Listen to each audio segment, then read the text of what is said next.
Can Skeletor and Evil-Lyn defeat Doctor Strange and the Scarlet Witch? Matchup analysis through the Permanent Scars Framework Classification System. Physical/psychological/institutional/ideological. Skeletor has never faced a sorcerer who could erase him from existence with a thought. The Scarlet Witch has never encountered a villain whose entire identity was forged in the crucible of magical exile. Two masters of the dark arts from different universes. Two sorcerer supremes on a collision course that should never happen. But if it did, the answer is not what you think. Because here's the thing about cross-universe battles that every power-scaling video gets wrong. They compare energy outputs. They rank who hits harder. They treat magic like a calculator. Input more power, output more destruction. But magic isn't mathematics. Magic is psychology. It's will. It's what you're willing to sacrifice, to endure, to become. And when you measure it that way, Skeletor and Evil-Lyn are not the underdogs. They're the most dangerous kind of threat Doctor Strange and the Scarlet Witch have ever faced. Stay until the end, because the category that decides this fight, it's not the one you're expecting. A few ground rules for this analysis. We are not doing a simple power ranking. This is Villainologist. We don't ask who's stronger. We ask a different question. Who leaves permanent scars? Because here's what most crossover analyses miss. Power means nothing if it doesn't change the other side permanently. You can be the strongest sorcerer in your universe and still lose to a villain who understands something you don't about the nature of will. So we're ranking this matchup across 4 categories. The Permanent Scars Framework. Physical scars, raw destructive capacity. Who can do more damage to the other's body, mind, and environment? Psychological scars. Who gets inside the other's head? Who exploits the fractures that already exist? Institutional scars. Who dismantles the other's support system, their allies, their sources of power? Ideological scars. The deepest cut. Who makes the other question what they believe about themselves? The team that wins 3 out of 4 categories wins the war. And I'm going to tell you right now, it's closer than you think. Closer than anyone thinks. Because here's what makes this matchup uniquely terrifying. Both sides wield magic. Both sides have faced extinction-level threats and survived. But only one side has ever been broken by power and rebuilt themselves from the wreckage. And that changes everything. Skeletor, the exile who became a god. Let me start with the undeniable fact. Skeletor is the most underestimated major villain in all of fantasy. Not because he's weak, because people remember the meme and forget the monster. In his earliest origins, Skeletor wasn't born on Eternia. He was ripped from another dimension during the Great Wars, a cosmic rupture that cast him onto a world that was never his. He was an exile before he was a tyrant. His first goal wasn't even conquest. It was return. He wanted to reopen the portal, bring his people through, and take Eternia at the head of an army. But then he found Castle Grayskull. And something shifted. Why reclaim one lost world when you could rule all worlds? That pivot, from refugee to conqueror, is the skeleton key to understanding Skeletor. Every decision he makes, every alliance he breaks, every defeat he survives, it all traces back to that moment. He learned that power isn't something you return to. Power is something you become. And then there's the revelation that redefined him. Keldor, the brother of King Randor, the uncle of Prince Adam. Skeletor wasn't always a skull-faced demon. He was a man. an ambitious, brilliant man who tried to seize power and had his face dissolved by acid as punishment. He didn't choose to become a monster. He was made one, and that distinction matters more than any spell in his arsenal. His powers. Skeletor commands the Havoc Staff, a conduit of raw, magical destruction. He channels dark energy capable of leveling mountains. He's opened dimensional rifts. He's enslaved beings of cosmic scale. He's survived the destruction of his own body and returned.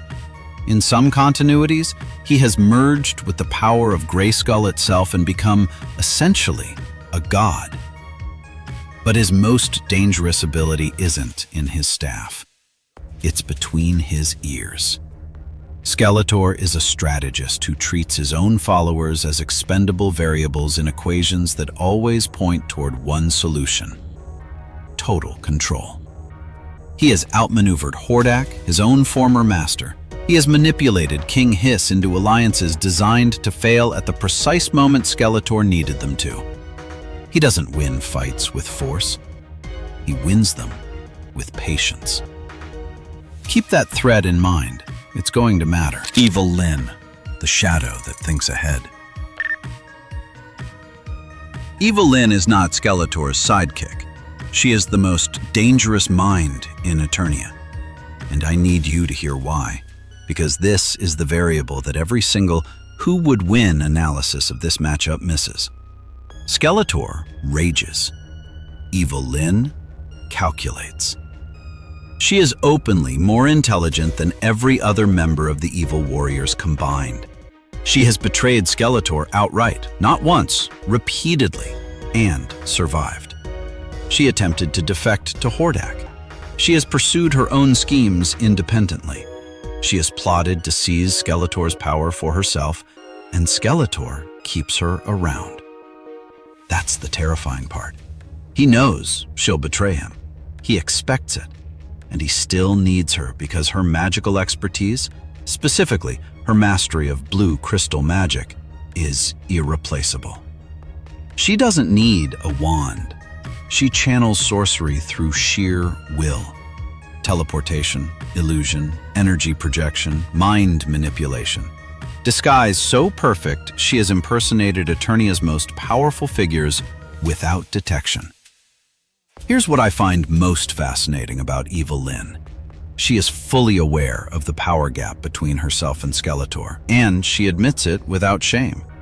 That acknowledgement is not submission, it's strategy. She is playing a longer game than anyone in Eternia realizes.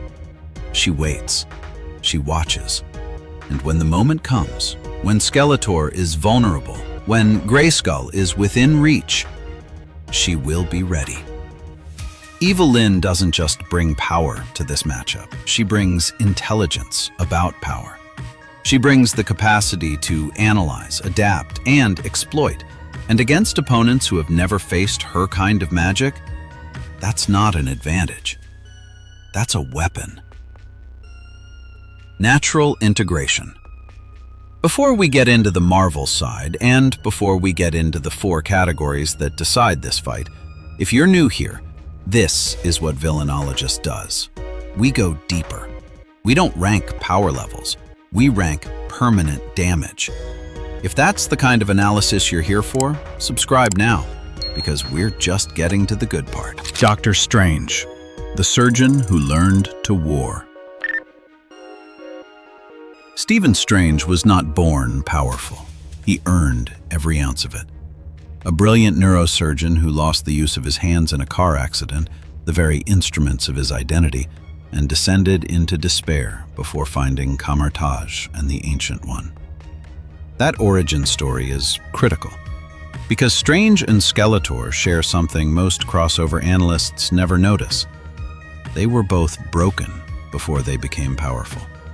Strange lost his hands. Keldor lost his face. Both were reduced to nothing, and both rebuilt themselves into forces that dwarf their former selves. But here's where the paths diverge. Strange rebuilt himself through discipline, years of study, mastery of the mystic arts under the guidance of a teacher. He learned restraint. He learned that the most dangerous spell is the one you choose not to cast.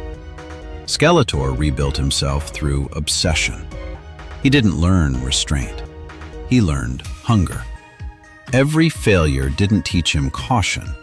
It taught him to be more ruthless next time. Strange's abilities. As Sorcerer Supreme, he is Earth 616's designated guardian against mystical threats. He wields the Eye of Agamotto, the Time Stone in the MCU, giving him limited control over time itself. He projects astrally. He creates shields of the Seraphim.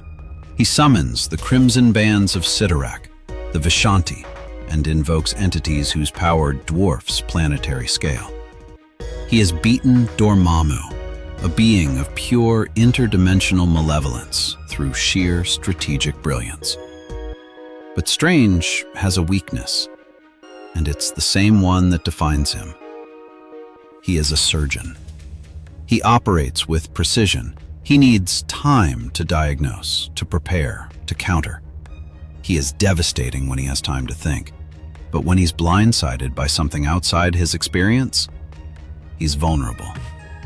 The Time Stone is his insurance policy, but insurance doesn't help if you don't know what you're insuring against. Scarlet Witch, the Nexus who broke reality. Wanda Maximoff is not a sorcerer.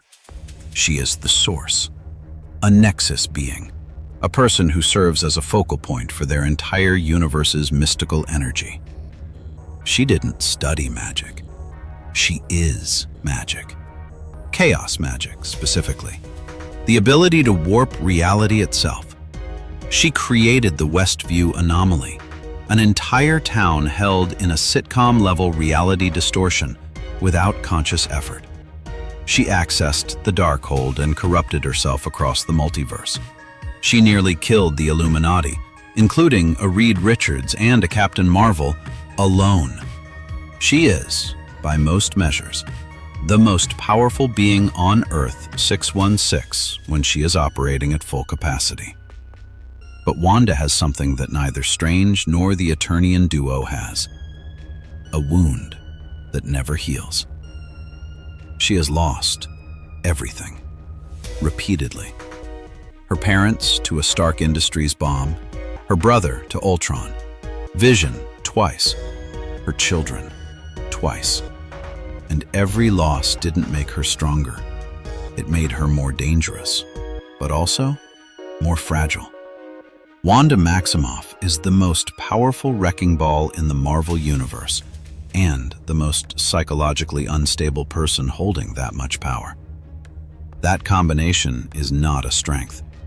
It's a catastrophe waiting to happen. We're just getting to the good part. The categories. 4 categories: physical, psychological, institutional, ideological. Let's go. Physical scars. Raw destructive output. Who can do more damage to the other's body, environment, and capacity to fight? This is the category where most people assume the Marvel duo wins easily. And they're not wrong, but they're not entirely right either. Scarlet Witch, at peak, is a reality-warping extinction event. She can unmake matter, reshape physics, and erase people from existence. Doctor Strange can reverse time, seal dimensional rifts, and call upon powers that have defeated cosmic entities. Together, their raw output exceeds anything Skeletor and Evil-Lyn have demonstrated in a single moment. But single moment is the key phrase. Strange's most powerful spells require preparation, invoking the Vishanti, the Crimson Bands, the Flames of the Faltine. These take time and concentration. Wanda's chaos magic is strongest when fueled by emotion, which means it's volatile, unpredictable, and exhausting. She burned herself out in Westview. She was consumed by the Darkhold. Her power has a ceiling not of ability, but of endurance. Skeletor and Evil-Lyn, they fight differently. Skeletor doesn't need to win a power contest in the first 30 seconds. He needs to survive it. And he has survived things that should have killed him. Dimensional exile, physical destruction, the collapse of his own schemes. He is patient. He will absorb punishment, retreat, regroup, and strike when his opponents are depleted. Evil-Lyn adds something critical here: versatility. Her blue crystal magic operates on principles completely unknown to the Marvel Universe. Strange can counter what he understands. He cannot counter what he's never encountered. And that's the opening. Physical Scars verdict: Marvel duo wins, but not decisively. The Eternian duo can survive the initial onslaught and extend the fight into territories where raw power matters less. Psychological Scars. This is where the matchup inverts. Doctor Strange's deepest vulnerability is his ego. It is the original sin of his character. He was a surgeon who believed he was the smartest person in every room. And when he lost his hands, he lost the proof of his superiority. He has rebuilt that identity around being Sorcerer Supreme, the ultimate magical authority. Challenge that authority. Make him doubt his own competence, and Strange doesn't just wobble. He fractures. We've seen it. Every time Strange faces a problem he can't solve, he spirals. And Skeletor is a master at exploiting exactly that kind of fracture. He spent decades undermining He-Man, not by being stronger, but by being crueler. By attacking the relationships He-Man relied on, by turning allies against each other, by making the hero question whether protecting the weak was worth the cost. But Wanda is the real target. Evil-Lyn would see her immediately for what she is. The most powerful person in the fight and the most psychologically fragile. A woman whose power is connected to her grief, whose reality warping is triggered by loss, who has been corrupted by dark magic before. The Darkhold nearly consumed her. Evil-Lyn is a sorceress who specializes in disguise, manipulation, and the exploitation of weakness. She would not attack Wanda directly. She would appear as someone Wanda trusts. She would create illusions of vision, of her children. She would weaponize Wanda's grief as a power source, and then turn that power against Strange. Psychological Scars verdict: Eternian duo wins decisively. This is their kill category. Institutional Scars. Who dismantles the other's support structure? Strange draws power from institutions. The Vishanti, the ancient entities he invokes, Kamar-Taj's library of spells, the lineage of Sorcerers Supreme who came before him. His strength is cumulative. He stands on the shoulders of centuries. Skeletor destroys institutions. That's what he does. He infiltrated the Eternian royal court while disguised as Keldor. He turned Hordak's own forces against him. He manipulated the Snake Men into self-destruction. He doesn't fight institutions head-on. He hollows them out from within. Evil-Lyn adds disguise to infiltration. She could walk into Kamar-Taj as a fellow student of the mystic arts, and no one would detect her.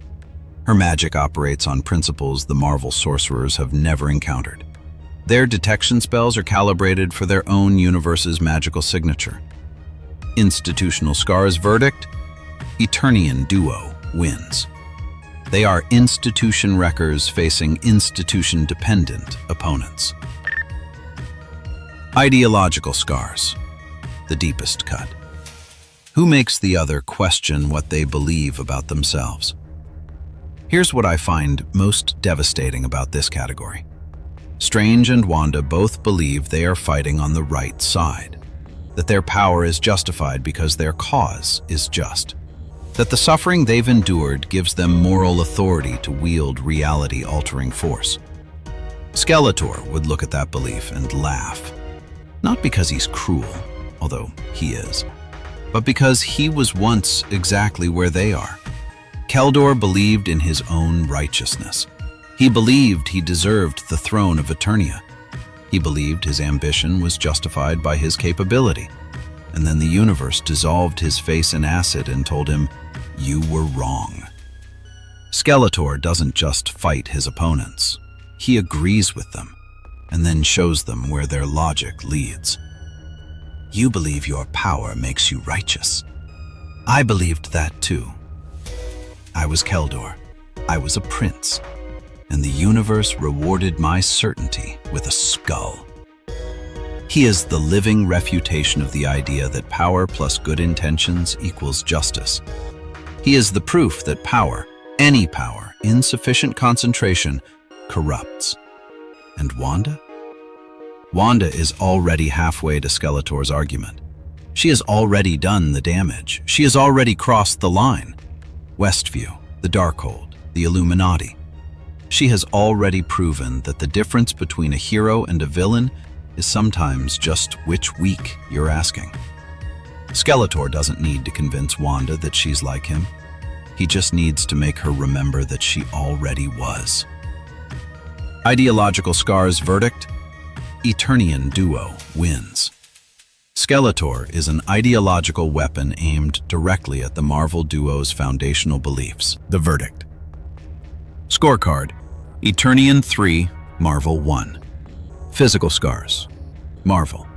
Psychological scars: Eternia. Institutional scars: Eternia. Ideological scars: Eternia. 3-1. Skeletor and Evil-Lyn win. Not because they're more powerful, they're not. In a straight energy output contest, Scarlet Witch erases them both before lunch. But cross-universe battles are never straight. They're messy. They're psychological. They're fought in the spaces between what each side understands about themselves and what the other side can expose. Skeletor and Evil-Lyn win because they fight a different war than Doctor Strange and Scarlet Witch are prepared for. Strange prepares for magical threats. He studies them, he categorizes them, he builds counters. But you can't build a counter for magic you've never encountered, wielded by a mind that thinks in patterns your training never accounted for. And Wanda? Wanda's power is her greatest strength and her most catastrophic vulnerability. Against opponents who understand that, who have spent their entire existence studying the psychology of power rather than its raw output, she becomes a weapon aimed at her own team. Here's the permanent scar this matchup leaves. It doesn't prove that Skeletor is stronger than Doctor Strange. It proves something more unsettling. That the villain who has already lost everything, his face, his family, his identity, is harder to defeat than the hero who still has something left to lose. Because the hero can be broken. The exile cannot. Drop a comment. Which side do you think wins? And more importantly, which category did I get wrong? I read every single one. And if you're new here, this is what Villainologist does. We don't just ask who's stronger. We ask who leaves the scar that never heals. Subscribe, because we're just getting started. Skeletor lost his face and found a kingdom. Wanda lost everything and found the Darkhold. The difference between villain and hero isn't power. It's what you do after the breaking point.